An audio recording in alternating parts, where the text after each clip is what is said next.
The one that Yeah, yeah. this one, but he said when I see myself, we're all set. Yeah, I'd wait 1 second and then go. Hi, everybody. Welcome to Groom You. I'm Joann. So today I decided to do a different episode, and it's probably going to be either in 2 or 3 parts because I have Nancy Sear here with me, and she's been a dog trainer for over 50 years, and she's been working with me for about 20 years, and she's a registered critical care nurse, and I do grooming, as you all know, and I've been getting a lot of dogs that I've been having a lot of difficult with. There's a lot of dogs that have been coming in for grooming, and I can't get them groomed.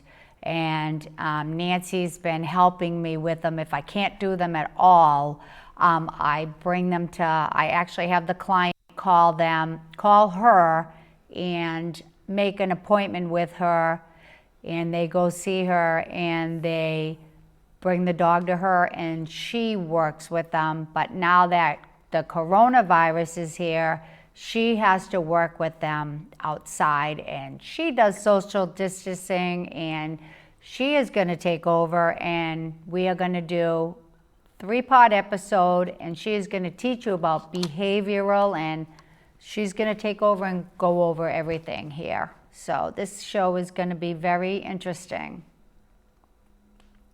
Okay, so I've been doing this for over 50 years, been training dogs. I work with all kinds of dogs. I train all kinds of different kinds of training, from obedience to rally, agility, earth dog, which is terrier thing, and tracking. I work with a lot of different dogs. I've worked with most breeds, and over the years, the dogs have taught me, and I've learned from them, and that's why I can teach. I just blanked. So the difficulty and the reason that I'm doing what I'm doing is because people don't know how to raise their dogs. They think of them as this delicate animal. They don't give them criteria. They don't make them understand. And I relate it to raising a child. You have a child, and if you do what people are doing with their dog now, it means that you would keep that child at home, not teach them anything, and then send them to school where they should be learning ABCs, but they haven't learned how to behave yet. And so they don't learn the ABCs. And that's the difference between what I am teaching you now and the, quote, trainers that are out there. The trainers are the teachers. They expect that your dog is already going to know how to behave. But they don't. So how do you teach them the ABCs? And there's a difference between teaching behavior and teaching training. Training is like the ABCs. It's heel, sit, stay, come, that kind of thing. But the behavior is strictly that. It's behavior. And in order to teach behavior, you have to understand how the dog's brains work and how to do it. There are some people that, like myself, I'm very fortunate that I naturally knew how to train a dog. It came to me naturally. And then as I progressed and worked with more and more dogs and more problem dogs, I learned from them and was able to expand so that I could teach other people. Most people don't have the basic knowledge of how to train a dog, and that's what this session is about. So I'm going to use Joann as my focus point, and I'm going to start the actual class. The beginning, the first important part of understanding a dog's brain and how to get through to a dog is how you use your voice. There are two different tones in training a dog, in teaching a dog. I don't want to use the word training because that gets confused with the heel, sit, stay, that kind of thing. But this is teaching a dog how to behave, to get through to them. And the first tone is used for correction and stationary commands. That tone is lower, but the most important part of that tone is that it's sharp. You don't say no, you say no. You say stop. It's sharp. They understand that. And stay, sit. That's that tone, and that's what you need for that. Then the other tone that you use is for praising and motion commands. In that tone of voice, it's the opposite. Instead of it being sharp, it's strung out and sing-songy, like come, like good dog, yes. It's also a higher volume of your tone of your voice. Those two tones are very important in communicating with your dog. They will understand strictly by the tone of your voice. Now, in training a dog, timing is everything. If the dog is doing what you don't want, and you say no, and what I find people do is they keep saying no. The dog's not doing it anymore, but you're still saying no, no, no, no, no. Well, the dog's confused now. When I was doing this, you said no, but I'm not doing it anymore, and you're still saying no. What is that? And then the praise part. They're saying good dog, but all of a sudden the dog's not doing it right, and you're still saying good dog. So the dog is confused, understandably. So, the importance, and I want to right now go through the importance of the voice in like teaching the motion command.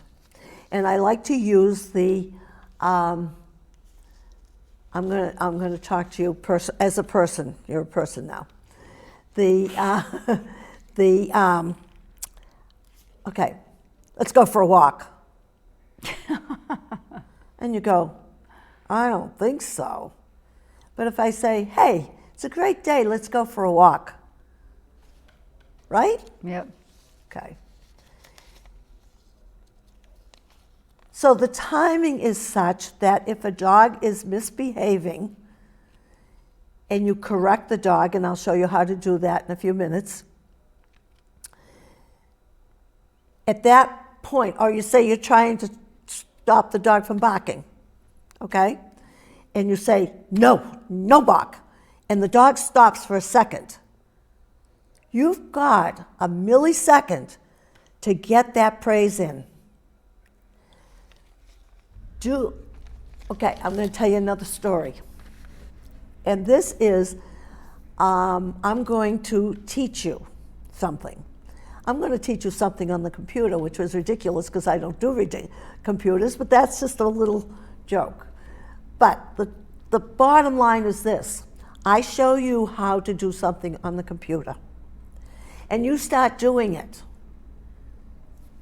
But you do it wrong. And I say, no, that's wrong.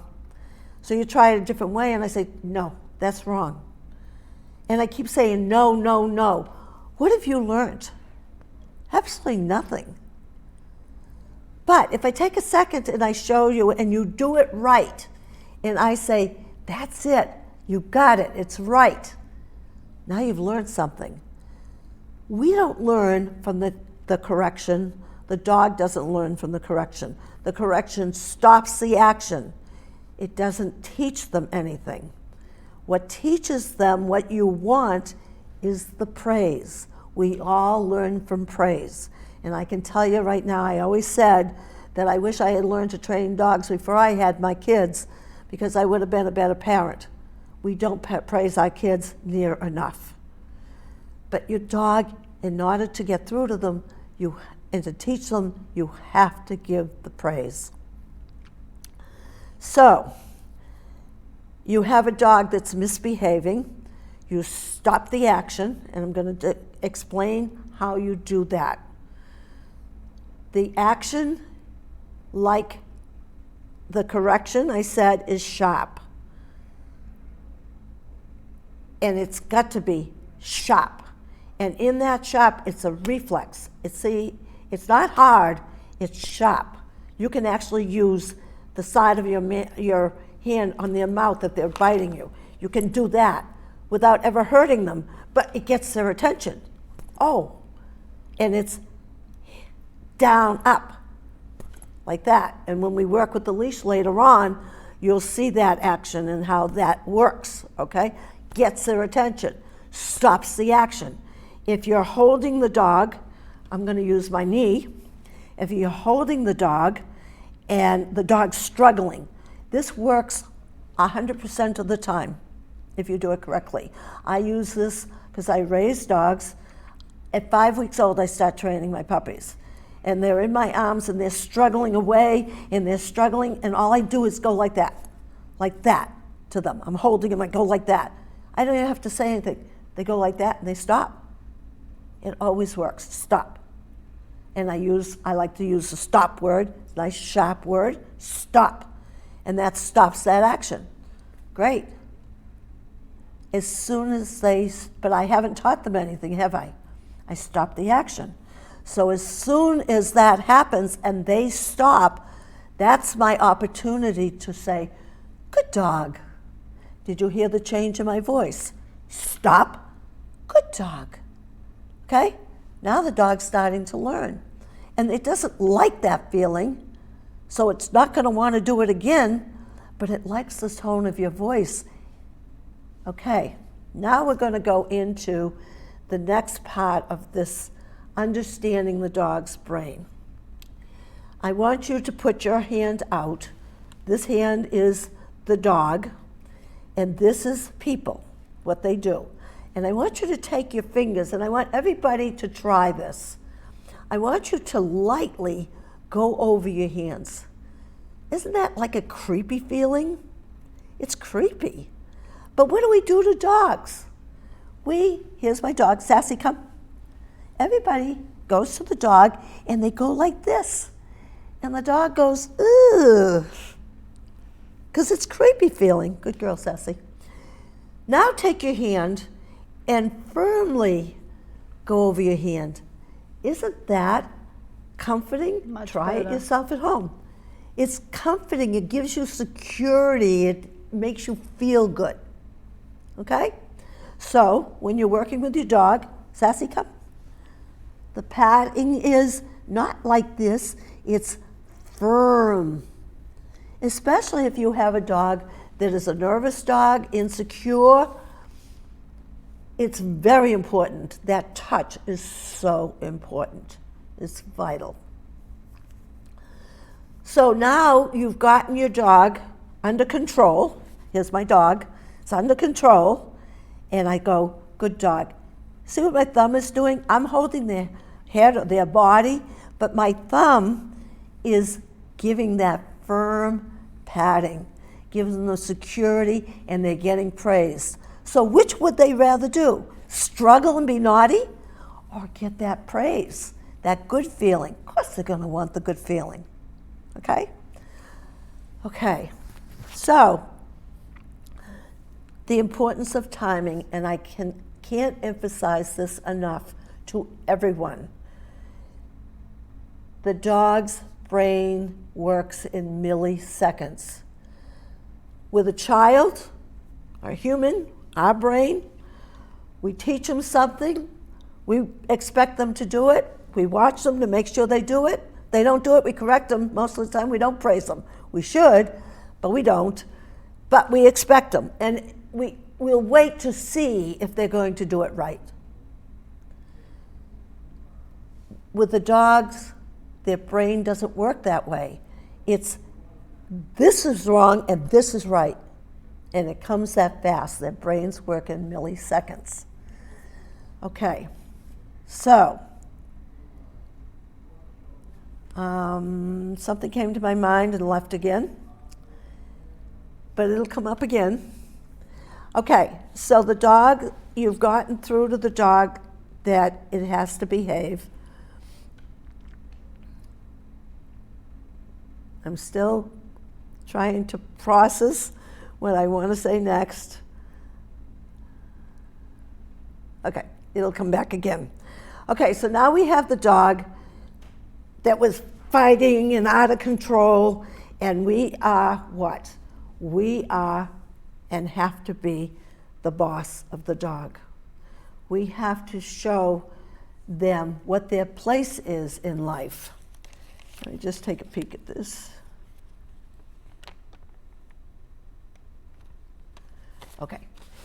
Okay. Let's talk about how we communicate, which is the same way the dog does. We communicate through our eyes. You're looking at me, you're looking at my eyes, I'm looking at your eyes. I know what you're thinking, I know whether you're nervous or whether you're just thinking or angry by looking at your eyes. And the dogs are the same. So eye contact with a dog is very, very important. Sassy, come here. Yeah. Oops. Okay, I'm going to get down here. I think that's okay. Where my dog is. Sassy, come. Okay. Okay, and I'm going to show you how to do eye contact. Now, the best way to control the dog is to have a plain collar on your dog. You slip your finger, especially a dog that's struggling and trying to get away from you. You get your fingers under that collar. You're a good girl. You hold that bone here at their jaw. Now I have control. Obviously, my dog is not struggling with me because she knows better. And I am looking in her eyes. It's a good girl. Do you see what this finger is doing? Firmly patting the dog. Now, my dog obviously doesn't need that because she knows me, but this is, when I work with a strange dog, this is the first thing I do, is get my fingers under the collar, or a dog that's struggling, even if it's your own dog, and you hold that head. Now, a dog that hasn't been taught its place will be struggling and pulling their head away, and you're not going to allow it. You don't ever allow any behavior except the behavior that you're trying to get. So you look into the dog's eyes. First, they'll start pulling their head away. You hold that head solid, facing you. Then the dogs go, well, I don't want to look at her because then I'll have to communicate, and I don't want to communicate with her, so I'm going to start moving my eyes around. So what I do is I follow the dog's eyes around so they can't get away from me. So I will win. I'm the boss. And then as soon as I get an eye contact, I go, good dog. That's very good. Good, look at me. Yes, good dog. And look at what I'm doing with my fingers. So now I have a dog that was, some of them trying to bite me, and I have to stop them from doing that, prevent that from happening, but I can because I have this control. I am holding on for dear life sometimes because I don't want to get bit, but I have to teach this dog that it can't bite. You can't live with a dog that bites. No one can. People tell me all the time, I'm afraid of my dog. Well, here's the problem. That's a good girl. Stay. Right here. Stay. Now, you see this dog is staying because she's trained. That's the difference between, that's why I'm saying this is training versus teaching behavior. Okay? My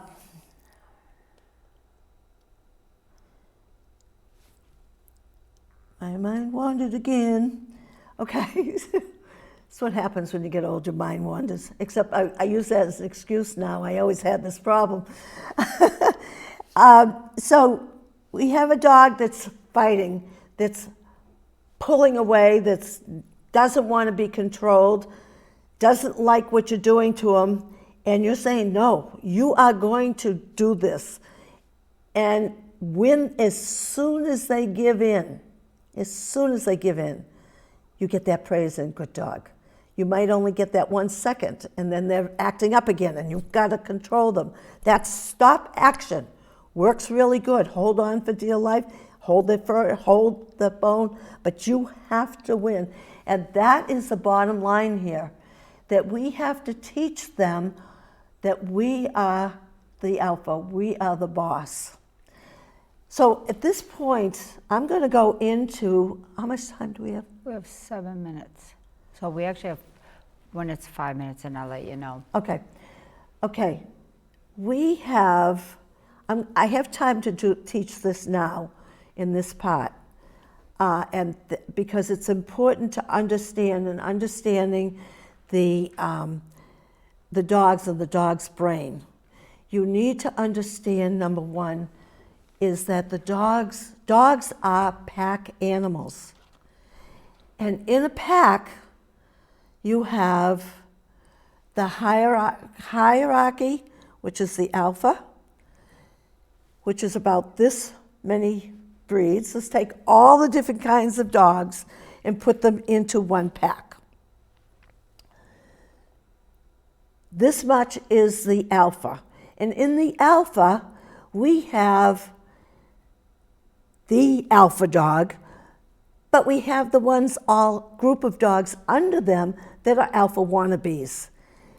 All these dogs are constantly under stress because they either want to keep their position or they want to get there, and so there's all that tension, that stress is there. But it's not bad stress. There was a study many years ago, because I'm a critical care nurse, for critical care nurses, and studying their stress and how that affects their body. And what they learned was that if you had the right personality, which I obviously did, that stress was good stress. It did good stuff for your body. If you didn't have the right personality, it was bad stress. So that group of dogs, that's good stress for them. That's how they live. What group of dog is all 99% of the time in that category? Is your terriers. They're the alpha dogs. Okay? That's that. That sweet little calm dog here is in this alpha if I allowed her to be. Okay. The next group of dogs is the biggest group, and that's your golden retrievers. Most of your sporting dogs, most of the dogs that we have are at one level in that center group. And the other dogs, they don't really worry about who's boss and who's not. They do little stuff in the middle, but they don't worry about it. They just go on with their life. They're the slobs, you know, they love everybody, love everything. Yeah, they're the easygoing dogs, don't worry about anything. And then the saddest group is the bottom. And thank God it is a small group. It is a group of dogs that is timid, afraid. Your fear biters are in this group. And they will cower if there's a program that I watched that was about a pack of lions, and there was a lioness that wanted to get into the pack. They rolling on her side, they're sniffing it. It's a sad group. When I get a dog in that group, I bring them up. I don't bring them into the high level of the center, but I bring them up. I don't let them cower. And we'll be talking about that later more but if you understand those groups of dogs, and by the way, your toy dogs are mostly the ones in the lower section. So after, in the next section, we will go into more how to handle this and why this evolves, etc. But that's important to understand that they're pack animals, and different breeds have different brain activity that make them act different. And would you take a terrier really and send them to doggy daycare? I don't think so. So in the future, when we come back, I will show you how I handle my terrier dogs going into a group of dogs. And we'll go into more of the training and how to handle these dogs. We don't want any dog to ever be at the very bottom. That's very, very sad. I don't want to ever see a dog that is afraid. So we'll go into how to take care of that later. Okay, we'll wrap this one up. I hope everybody enjoyed the show. We got your next episode coming up. I hope everybody enjoyed this episode. You've seen Nancy, she's wonderful. Anybody has any problems with their animal, you can contact me, and hopefully you'll learn from here and you won't have to contact her. Follow her directions. She's wonderful. If you get a puppy, listen to everything she has to say, because I drive her crazy. Have a nice day, and I hope you enjoy my next episodes. Thank you. Good. I do drive.